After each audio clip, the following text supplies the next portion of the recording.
24 de abril 2024, vamos a comenzar la sesión 22ª. Y vamos a empezar con un ejemplo que, aunque técnicamente entra con las ecuaciones diferenciales ordinarias, también puede ser útil para el parcial que tenemos el viernes. Concretamente, se trata de resolver esta ecuación diferencial. Ahí la tenéis escrita. Y vamos a intentar enfocar esta ecuación diferencial como una ecuación diferencial exacta. Para ello, lo que vamos a hacer en primer lugar es reescribirla utilizando diferenciales. Entonces, tenemos y', que es diferencial de y partido por diferencial de x. Formalmente, uno puede multiplicar todo por diferencial de x y dejarlo tal que así. ¿Vale? Y decía que esta ecuación diferencial la vamos a ver como una ecuación diferencial exacta. En una ecuación diferencial exacta, lo que se trata es de buscar una función de forma que la derivada con respecto a x y la derivada con respecto a y os den cada una de los diferentes términos que tiene la ecuación diferencial. En particular, que la derivada con respecto a x os dé esta parte y la derivada con respecto a y os dé esta parte de aquí. Bien. Entonces se trata de resolver este sistema de ecuaciones en derivadas parciales, pero que es lo suficientemente sencillo como para poder plantear su resolución. Este problema es el mismo problema que hemos visto para campos conservativos. Entonces, un campo conservativo es el gradiente de una función, la función potencial, y nos planteábamos el cálculo de la función potencial en sus casos porque permitía la resolución sencilla de problemas relativos a circulaciones, por ejemplo. Entonces, cuando uno ve esto, ya sabéis, se trata de buscar vamos a empezar por una de las ecuaciones. En particular, por ejemplo, podemos empezar por la primera, y lo que dice es que si la derivada con respecto a x es menos x seno de x menos y más x, es porque la función f es la integral con respecto a x de esta función.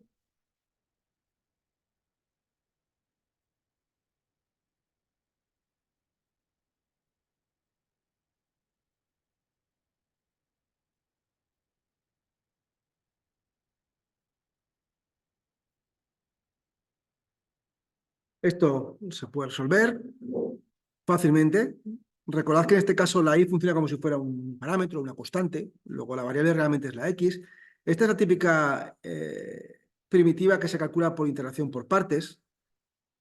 Para esta parte me refiero. Esta parte de aquí no tiene ningún problema. Entonces esta parte ya sabéis, se toma esta función, esta se va a derivar, esta se integra.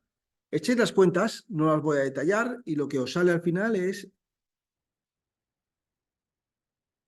esto de aquí.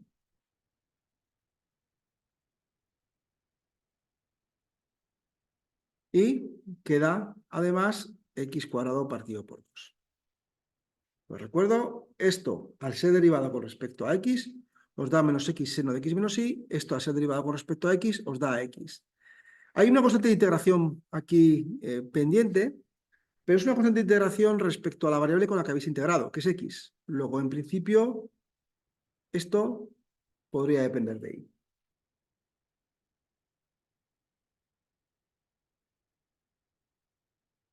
Y ahora se trata de concretar qué función es esta utilizando la segunda ecuación. Entonces, nuevamente, volvemos a mirar y resulta que x seno de x menos y es el resultado de derivar f con respecto a y.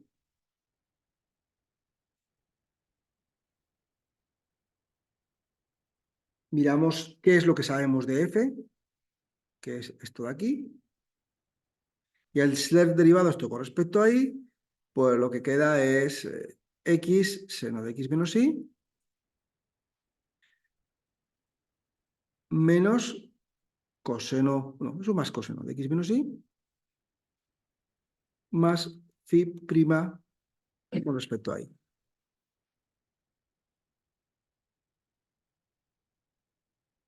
Y por tanto, uno puede quitar esto aquí y concluir que la función phi prima con respecto a y es igual a menos coseno de x menos y,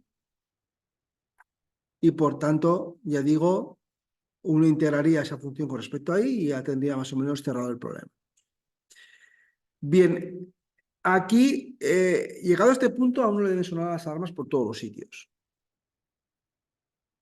Primero, hemos procedido de una forma un poquito, no diré chapucera, pero que sí diré sin cuidado, no cuidadosa. No hemos comprobado si efectivamente esta ecuación diferencial es exacta. O equivalentemente, en el contexto del tema 4, no hemos comprobado si el campo vectorial que definen estas dos componentes es un campo conservativo. Por tanto, no es seguro de que exista una función potencial, no es seguro que exista una función cuya derivada con respecto a x y con respecto a y sea capaz de generar estas dos funciones de aquí. Deberíamos haberlo hecho antes. En cualquier caso, como he dicho repetidas veces, el sistema es seguro. Esto de aquí no tiene ningún sentido. Si miráis, esto es una función que depende únicamente de y. Solo de y. Pero aquí tenemos la x. Luego, lo que está diciendo esto es que realmente no existe una función capaz de hacer esto. ¿Vale? De hecho, si volvemos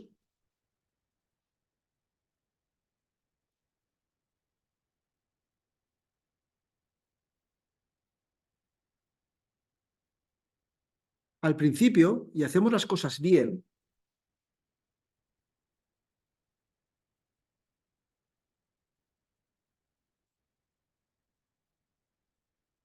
¿no? Y miramos si esta ecuación diferencial es exacta, o equivalentemente, si estuviéramos en el tema 4, si el campo vectorial que hay aquí implícito es conservativo, uno lo que debería empezar es llamando a esto P, llamando a esto Q, y comprobar si efectivamente la derivada con respecto a y de P es igual a la derivada con respecto a x de Q. Si deriváis P con respecto a y, lo que tenéis es x coseno de x menos y, y si deriváis q con respecto a x, lo que tenéis es x coseno de x menos y. No, puede ser. Ahora es que me estoy dejando cosas. Sí, sí. La derivada de q con respecto a x, me había olvidado la x que era al principio, es esto más esto.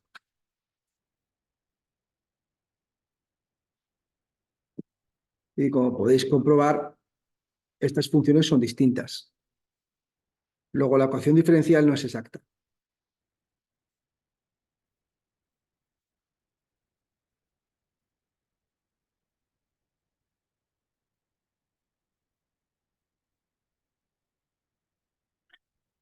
¿Vale? Entonces, no podéis resolver una ecuación diferencial que no es exacta como si fuera exacta. Es imposible. Igual que no podéis calcular una función potencial de un campo vectorial que no es conservativo. Entonces, el sistema, insisto, es seguro. Si os equivocáis en algún paso, os va a chillar que está algo mal. Ahora bien, vamos a volver otra vez a la ecuación original.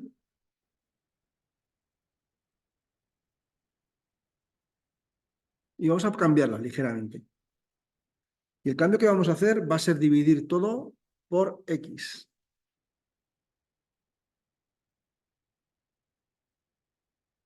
¿Por qué? Bueno, ya veremos por qué. La ecuación diferencial es esencialmente equivalente. Esencialmente. Dividir por x tiene un problema. Cuando x es igual a 0, estáis haciendo división por 0. Pero, bueno. Pero dejando aparte ese punto, digo, es equivalente. Podéis simplificar esto y os queda esta ecuación. Menos seno de x menos y, más 1 diferencial de x, más seno de x menos y, diferencial de y igual a 0.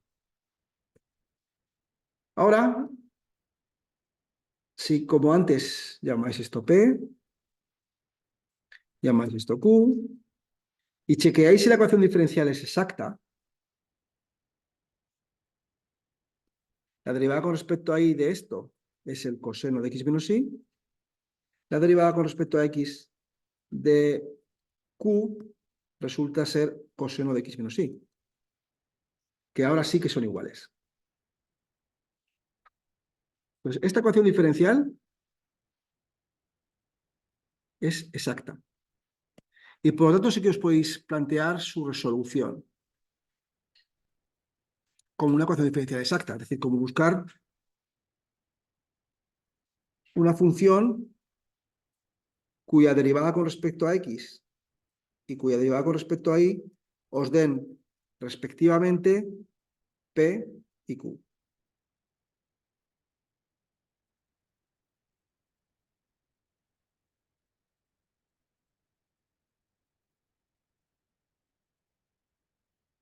Lo voy a terminar el problema para que veáis que es lo mismo otra vez.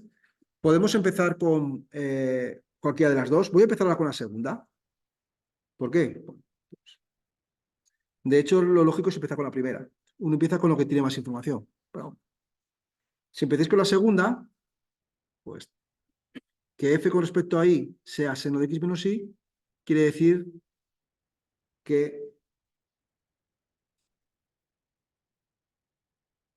f es igual a la integral de seno de x menos y con respecto a y.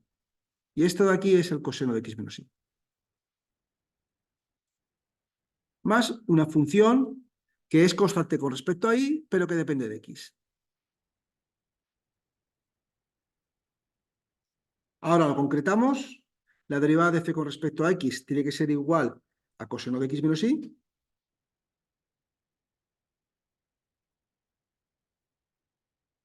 No, perdón. Copiado el sitio incorrecto. La derivada de f con respecto a x tiene que ser p. P es menos seno de x menos y más 1. Y la derivada de f con respecto a x de lo que sabemos hasta ahora es igual a menos seno de x menos y más la derivada de la función desconocida con respecto a x. Y lo que tenéis ahora es que phi' con respecto a x es efectivamente 1.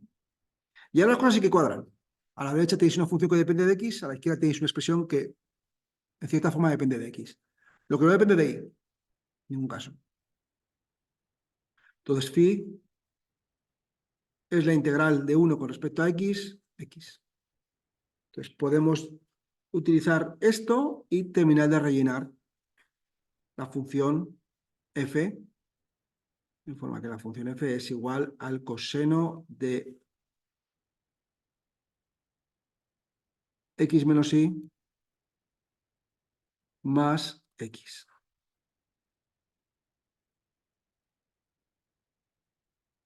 Y la solución de la ecuación diferencial se puede escribir ahora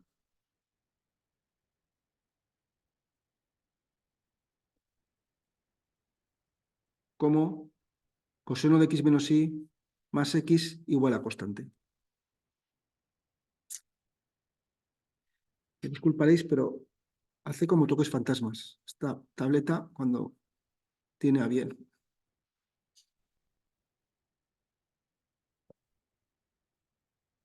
Entonces, hay que recordar que para las ecuaciones diferenciales exactas, lo que sucede es que la solución de la ecuación diferencial aparece siempre de forma implícita. Aquí incluso podéis despejar, más o menos.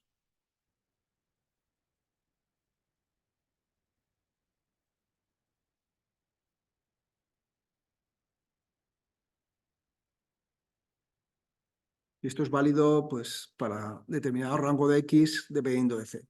Siempre que el coseno sea aplicado sobre una cantidad que esté comprendida entre menos 1 y 1. Formalmente esta es la solución, al menos en un rango pequeño.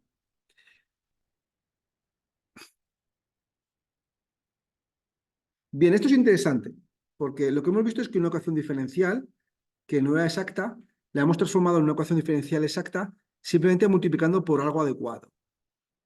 A esto, que es lo que vamos a resumir aquí,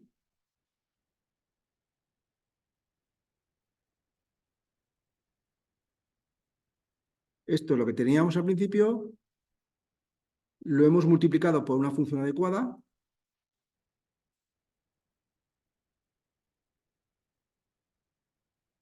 y se ha transformado en una EDO exacta.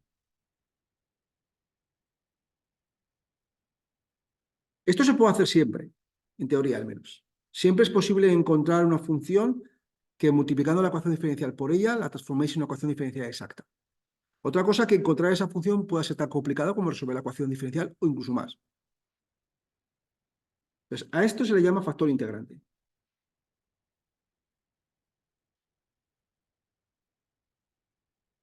Y si miráis en la literatura, los textos que hay por ahí, lo que podéis encontrar por internet o lo que hay en la biblioteca, os vais a encontrar que hay factores integrantes de muchos tipos dependiendo de la forma de la ecuación diferencial. Yo no voy a detallar muchos de ellos, solamente voy a detallar dos. Y lo voy a resumir en lo siguiente. Si tenéis una ecuación diferencial ordinaria, podéis intentar buscar si tiene un factor integrante, una función que la transforme en una ecuación diferencial exacta. Entonces, la idea es la siguiente. Tenéis la función, la ecuación diferencial escrita de esta manera. La multiplicáis por una función especial. Tenéis ahora esta función aquí.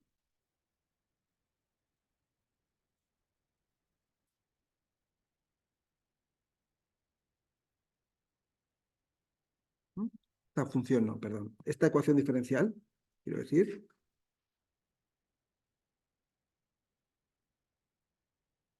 De forma que tenéis una nueva P. Vamos a llamarle P', P tilde, P tilde.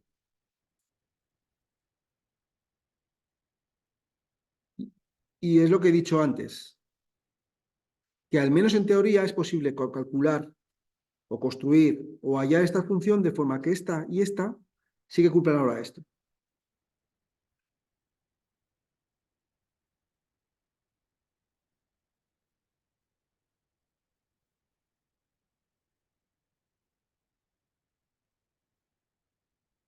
De forma que la nueva EDO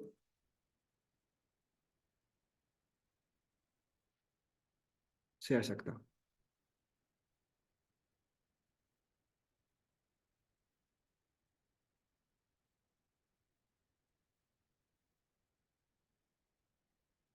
Bien, de todas las posibilidades que hay, yo voy a dar solamente dos.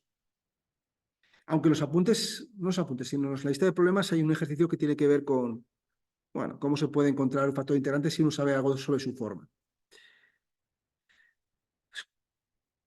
Cómo calcular el factor integrante.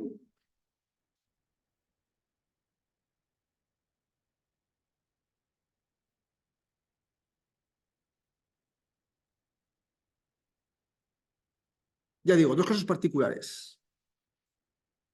Si por casualidad la derivada con respecto a y de p menos la derivada con respecto a x de q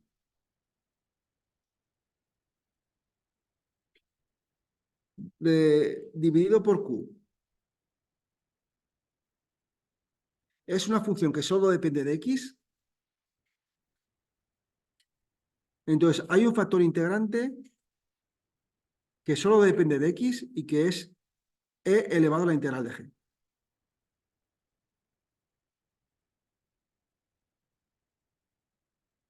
Hay un caso simétrico. Si la derivada con respecto a x de q menos la derivada de p con respecto a y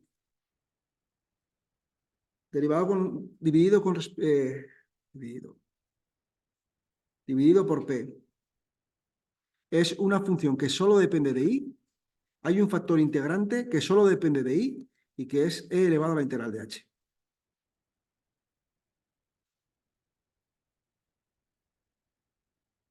Son los dos casos que vamos a ver. Insisto, en la literatura hay más. Por ejemplo, si el factor integrante, si la función que aparece aquí depende de x cuadrado más y cuadrado, es posible construir un factor integrante que esencialmente depende de coordenadas polares, por ejemplo. Bueno, no nos vamos a parar con esto, simplemente apuntaos estos dos casos. Los tenéis aquí, los tenéis recogidos en los apuntes, y vamos a ver cómo en este caso hubiera funcionado desde el principio. Entonces, en el ejemplo anterior,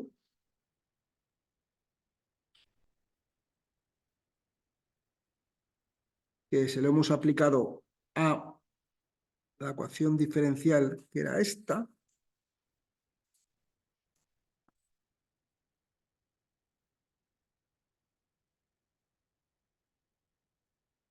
teníamos esta ecuación diferencial,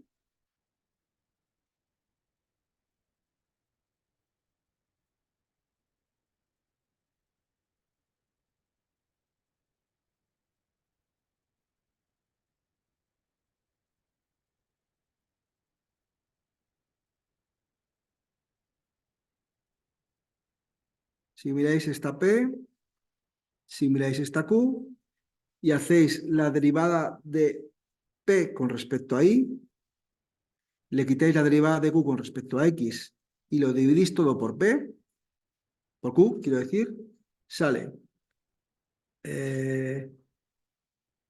menos XI, menos X,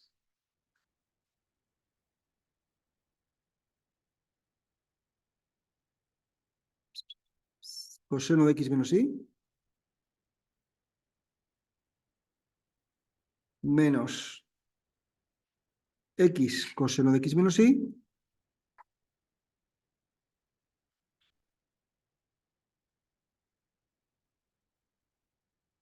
menos seno de X menos Y.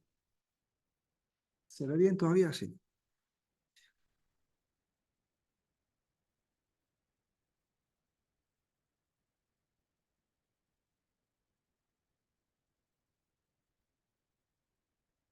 Partido todo por Q, que es X seno de X menos Y. Entonces voy a tratar de ver si existe un factor integrante que dependa únicamente de X. Es decir, tomo P, lo derivo con respecto a Y, y le resto Q derivado con respecto a X y lo divido por Q. Esto es esto de aquí es esto de aquí. Y lo que podéis comprobar en un momento es que esto se va con... Vamos a poner un rojo mejor, más agresivo. Esto se va con esto.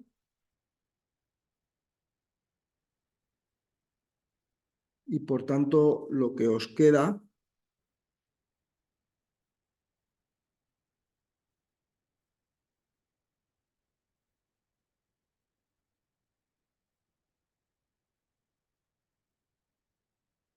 es esto se va.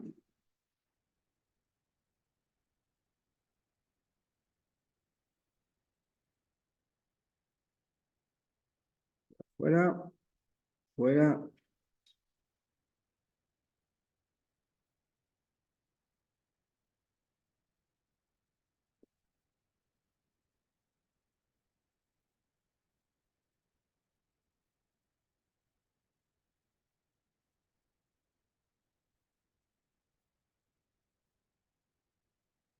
Y por tanto, esto es menos 1 partido por X. Es decir, que estamos en la situación del primer problema. Primer problema no, primer caso, para hablar más propiamente.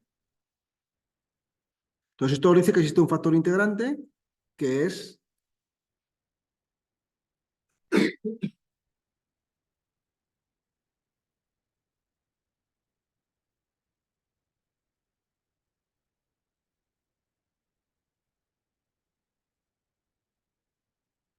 E elevado a la integral de menos 1 partido por X diferencial de X. Es un factor integrante además que solo depende de X, no depende de Y.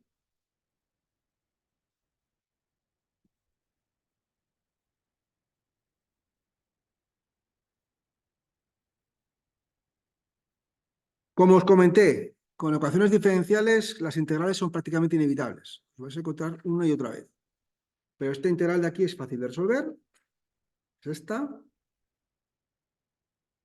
Y lo de siempre, cuando tengáis que trabajar con funciones que son elementales, porque lo son, una exponencial y un logaritmo no deja de ser más que una función elemental a casi cualquier nivel que uno haga algo mínimamente serio. Hay que evitar cálculos como este de aquí. Esto está mal. ¿No? Mal.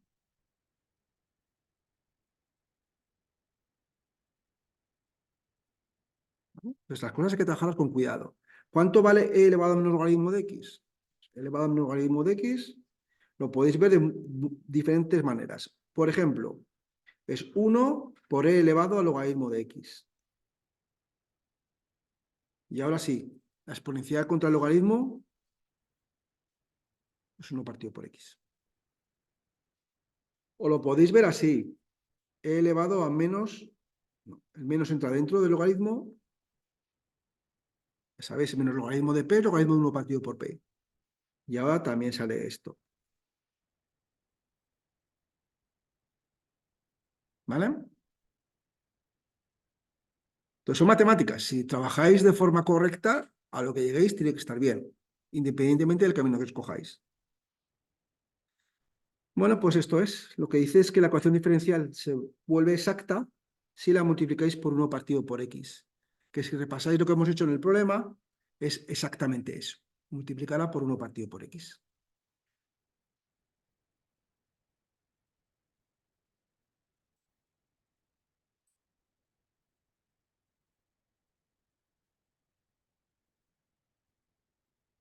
¿Alguna pregunta? Bueno, pues vamos a hacer algo un poquito más ligero.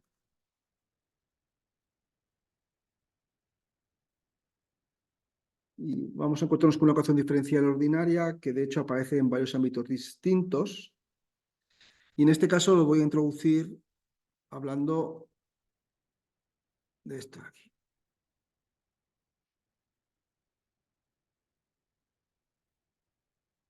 ¿Sabéis qué es esto? ¿Qué es? ¿Mm? Carbono 12. ¿Por qué se llama carbono 12? ¿Por? Más o menos. Carbono 12, el 12 tiene que ver con una cantidad, que es lo que se conoce como el peso atómico. Carbono 12 es el átomo de carbono que tiene 6 protones, 6 neutrones. Lo que le da las propiedades químicas a un átomo es el número de protones. Básicamente porque cuando el átomo es neutro, los electrones tienen que ser el mismo número que protones y la configuración electrónica es la que da las características químicas de un elemento. Pero eso lo que está diciendo es que en principio uno puede considerar cosas como estas.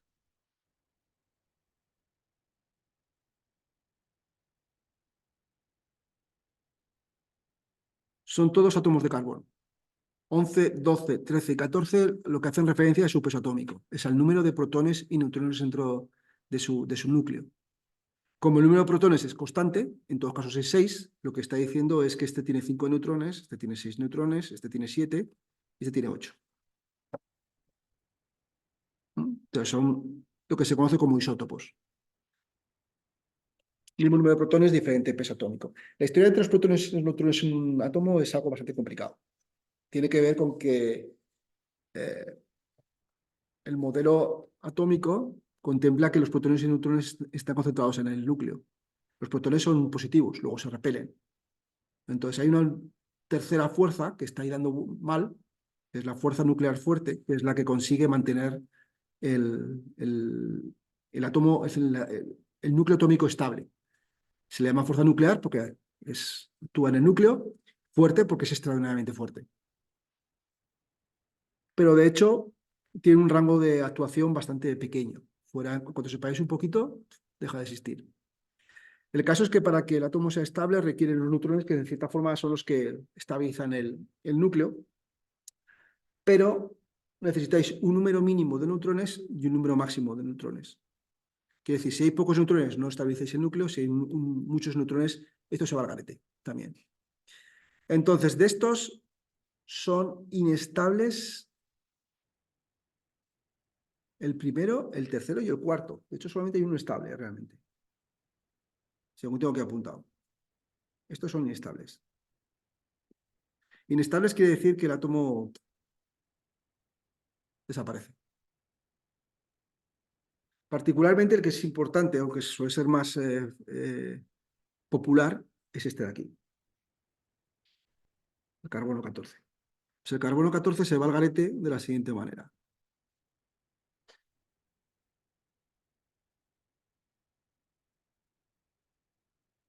Un neutrón se transforma en un protón emitiendo un electrón por el camino, que es algo que se descubrió a finales del siglo XIX y que significó básicamente el fin de un principio, que es que los átomos eran inmutables, no lo son. Entonces, en esta reacción atómica lo que pasa es que un protón se transforma un neutrón se transforma en un protón. Como la carga eléctrica se tiene que conservar, el neutrón no tiene carga, el protón tiene carga positiva, la carga negativa tiene que desaparecer por algún sitio, se emite un electrón. O sea, un electrón despedido del núcleo atómico. Y luego hay un problema con una cosa de conservación de la energía que se explica por la existencia de una partícula nueva, que es lo que se conoce como el neutrino. Prácticamente indetectable. Es muy suave, muy fina. Para detectar un neutrinos hay que hacer auténticas barbaridades. ¿Habéis visto alguno aquí el problema de los tres cuerpos? ¿Habéis visto la serie? ¿Nadie la ha visto? Al principio del primer episodio aparece una piscina enorme con un montón de agua, que es donde se suicida una de las científicas al principio. Eso es un detector de neutrinos. Está construido por ahí, no sé si es por Japón o algún sitio así. Básicamente es agua pesada y un montón de detectores rodeando. Bueno, en cualquier caso, esta es la reacción y lo que se sabe es que es una reacción gobernada por comportamientos cuánticos y otra fuerza nuclear, que es la fuerza nuclear débil. El caso que no se sabe cuándo se desintegra. Lo que sí se sabe es que un átomo cualquiera de carbono 14 tiene una probabilidad del 50% de desintegrarse de esta manera cada 5.040 años.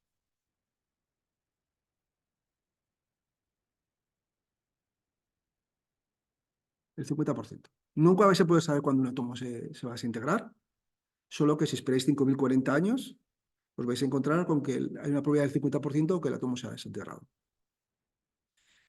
O visto de otra manera, si tenéis un kilo de carbono 14, dentro de 5.040 años, como hay una cantidad enorme de átomos allí, vais a tener medio kilo. La mitad habrá desaparecido. Y dentro de 10.080 años tendréis 250 gramos. Dentro de 15.000 tendréis 125. Esto explica, o debería explicar, por qué no hay carbono 14 en la naturaleza. Sencillamente, si esperáis 50.000 años, queda básicamente 50.000 años creo que es una parte, 0,1% de la cantidad original, o algo así. En 1 millón de años no debería quedar nada. Teniendo en cuenta que la Tierra tiene 4.500 millones de años, no debería quedar un solo átomo de carbono 14 en ningún sitio. Todo debería haber desaparecido. La cuestión es que en la naturaleza se crea carbono 14 de forma continua por la influencia del Sol. Básicamente el viento solar consigue lanzar neutrones que cuando golpean un átomo de nitrógeno 14 lo transforman en carbono 14 más un protón. Entonces, básicamente el núcleo atómico de nitrógeno 14 es golpeado por un neutrón y el neutrón expulsa un protón. Una especie como de billar. Así que tenéis esto en la naturaleza. Se genera y se destruye. Entonces, la cuestión es, vamos a plantearnos una ecuación que modele esto. Sabiendo que efectivamente vamos a tener átomos de carbono 14, imaginaos que tenéis una muestra. Podéis llamar esto moles o gramos o como queréis llamarlo.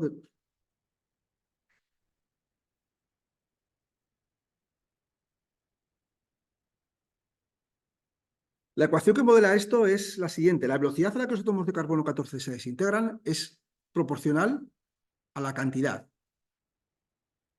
Es lo que he dicho antes. Dado que el número de átomos de carbono 14 se desintegra con un fenómeno probabilístico, lo que está diciendo es a la velocidad a la que desaparecen es proporcional a la cantidad de átomos que tengáis. De hecho, lambda es una constante que es negativa, o la podéis tomar así, directamente.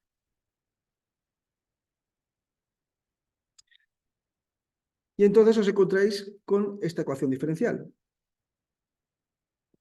Si añadís además la condición de partida, que al principio teníamos x0, tenéis un problema de valor inicial, que es el que permite modelar la cantidad de, átomos de carbono 14 en una muestra.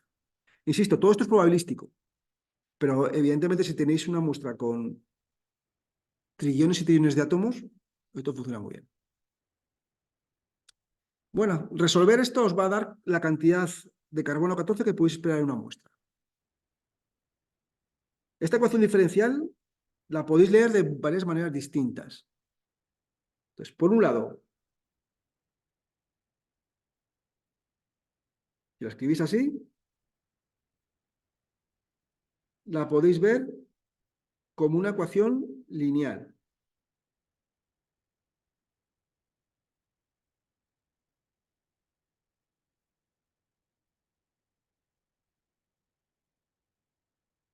Recuerdo, una ecuación diferencial lineal es una ecuación de la forma x' más a de t por la función igualada a otra función. O sea que esta ecuación diferencial es lineal. También es una ecuación diferencial separable. La podéis escribir tal que así. Y es separable.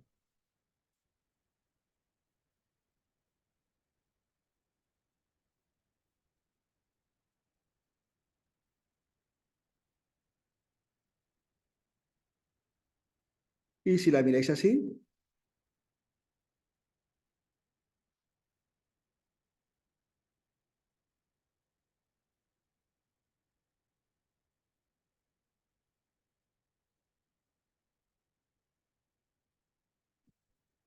la podéis ver como una ecuación diferencial exacta.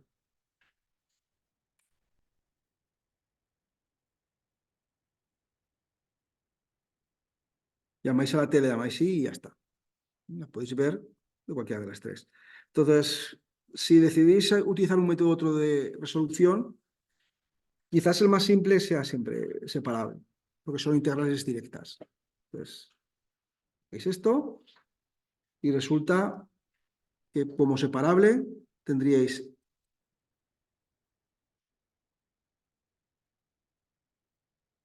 esto de aquí.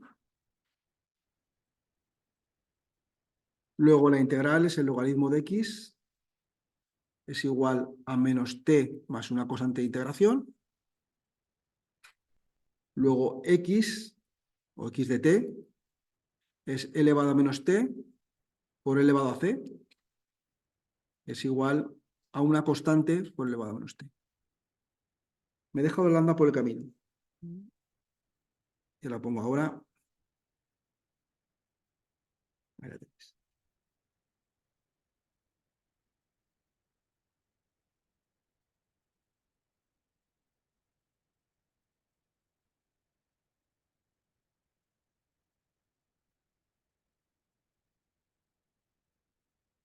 Pues aquí hay dos datos que hay que ajustar. Hay que ajustar K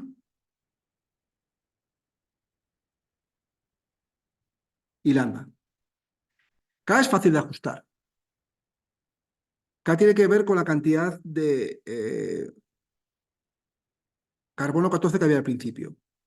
Entonces, si al principio teníais lo que sea, 1 kilo, 2 moles, 300 gramos, 3 trillones de átomos, pues resulta que saldría esto. Luego K es igual a x0. Ya tenéis esto ajustado. Y lo segundo es esto, lambda, que es una constante que aparecía aquí desde el principio y que tiene que ver con que la velocidad con la que los átomos de carbono 14 desaparecen o se transforman, para hablar más propiamente.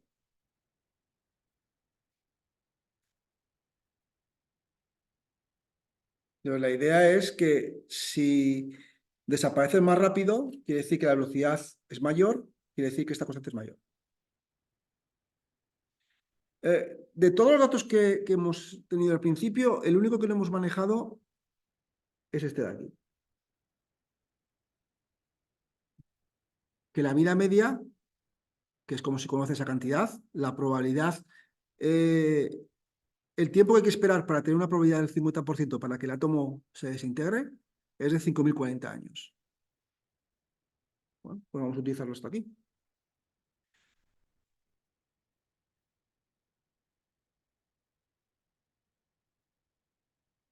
Vamos a utilizar T medido en años.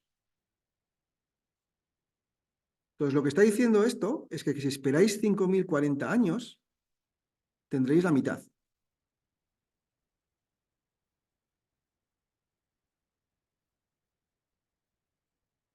Y esto es cierto para cualquier T. La muestra que tengáis, la cantidad que tengáis, si esperáis 5.040 años, vais a tener la mitad. Insisto, es probabilístico, pero con una cantidad tan enorme de átomos se cumple prácticamente hasta el decimal más exigente que os podéis imaginar. Bueno, pues esto de aquí, según dice la fórmula, sería esto. Y esto de aquí, según dice la fórmula de la solución que hemos hallado hasta ahora, dice esto. Falta la K, por cierto. K, que es X0. Ah,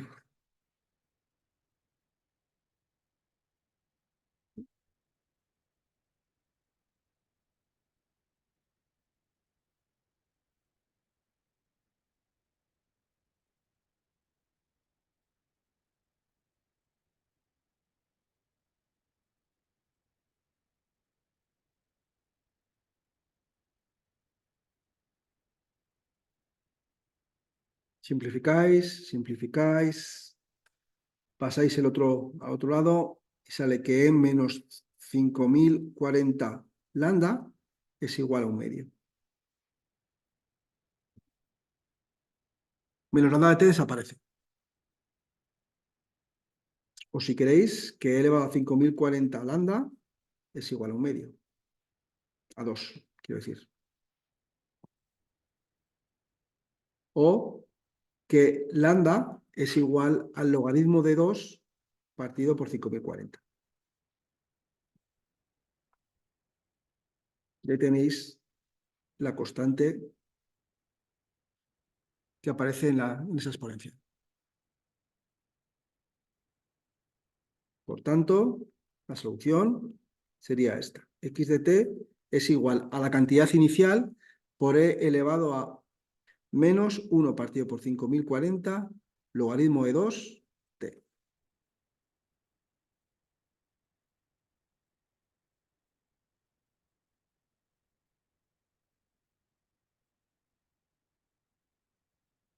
Hay una forma todavía más fácil de escribir esto, que es cambiar la exponencial. Se puede ver aquí, se puede haber visto antes. Todas estas operaciones deberéis verlas con naturalidad, porque si no, tenéis un problema con la exponencial y el logaritmo.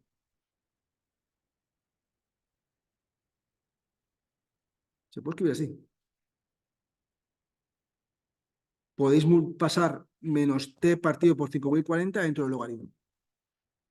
Aquí lo que estáis haciendo es que r por el logaritmo de a es el logaritmo de a elevado a r. Y ahora, bueno, quitar la exponencial con logaritmo.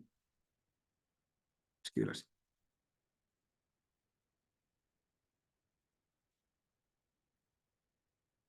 Y es una forma quizás más fácil de verlo, porque aquí es donde aparece directamente la vida media. Si cambiáis la vida media, cambia esta constante y ya está.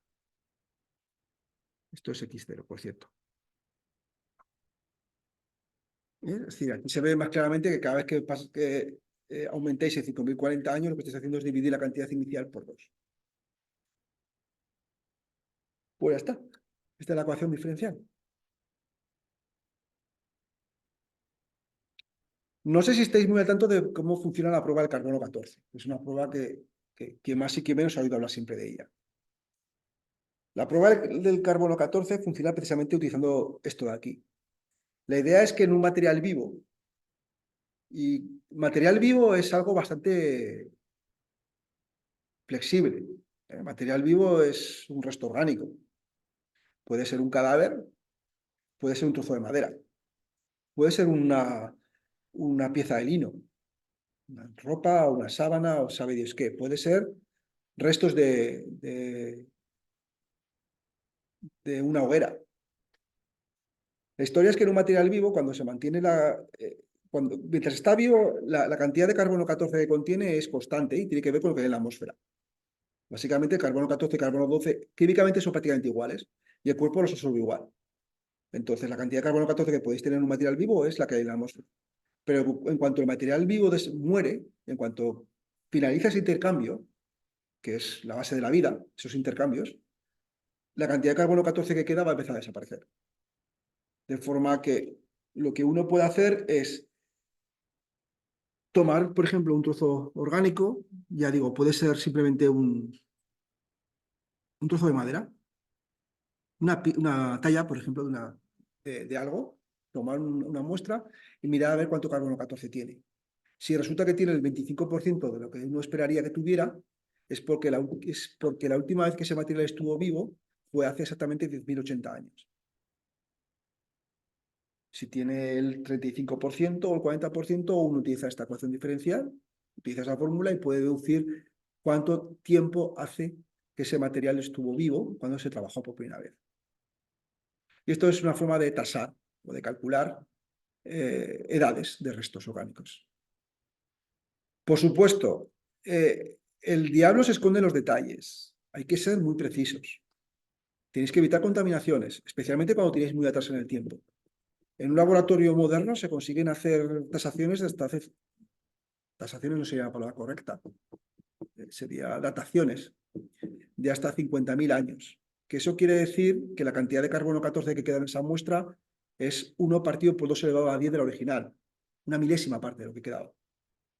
Cualquier contaminación os manda eso al garete. Totalmente al garete. O sea, coge el reloj y lo manda para atrás. Por otro lado, esto está suponiendo todo el rato que la cantidad de carbono 14 que hay en la atmósfera es constante, lo que es una hipótesis un poco complicada de asumir. De hecho, que carbono 14 se genera mediante esta reacción nuclear, es decir, cuando los átomos de nitrógeno en la atmósfera son golpeados por neutrones. Estos neutrones dependen de la actividad solar. Si hay mucha actividad solar, esto se dispara y la cantidad de carbono 14 en la atmósfera aumenta. Entonces, luego tenéis que además contar con ello. Pues hay relojes, básicamente datos que dicen, bueno, hace 3.000 años hubo unos periodos de actividad solar muy fuerte, con lo cual la cantidad de carbono 14 era mayor de la actual y demás. O sea que estos relojes, se trata de eso, un reloj en el fondo. Hay que cuidarlo con mucho detalle. En cualquier caso, todo esto les valió un premio Nobel, un par de tipos que no recuerdo exactamente el nombre, hace ya unas cuantas décadas. Si queréis productos o datar, mejor dicho, materiales con mayor antigüedad, hay reacciones químicas muy parecidas, o sea, reacciones nucleares similares que tienen vidas medias muy distintas. Quizás la más fuerte sea esta, uranio 238, que eventualmente se transforma en plomo, 206. Todo lo que está por encima del plomo es inestable. Todo acaba desintegrándose en plomo. Pero tiene que esperar 4.000 millones de años para que en una muestra la mitad del uranio 238 desaparezca. Así que queda mucho del original, queda aproximadamente la mitad de lo que había. De este no, este es el interesante. Este se transforma en plomo 207. Este tiene una vida media de 700 millones de años. Luego queda bastante menos del original. Este es interesante porque este es el que se utiliza para los petardos. Como más nucleares es el uranio 235. Y para los reactores. Entonces, cuando hablan de enriquecer uranio, lo que se refiere es a coger el uranio y empezar a filtrar este de aquí. En la naturaleza es un 0,7%, en los reactores necesitáis que sea un 4 o un 5%, o sea que hay que enriquecerlo. En una bomba nuclear en torno al 60%. Si habéis visto Oppenheimer, no, Oppenheimer está hablando de eso precisamente. De enriquecer el uranio es aislarlo. Y no es fácil, ¿eh? Son isótopos muy parecidos y aislar uno con otro es bastante complicado. Luego hay un montón de reacciones así. ¿Vale? Esta se puede utilizar mucho en restos volcánicos. Se supone que quedan en cristales aislados restos de uranio y uno lo que mira es cuánto de ese uranio se transforma en plomo para poder datar muestras geológicas. Luego está con el potasio y hay otro con no sé qué. En fin. Eh,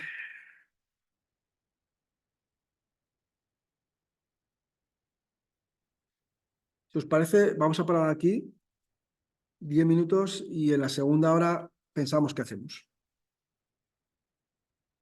Bueno, pues, 10 minutos y bien, pues en esta segunda hora vamos a hacer dudas cara hacia el examen. Lo voy a hacer sobre pizarra física, así que la grabación termina aquí.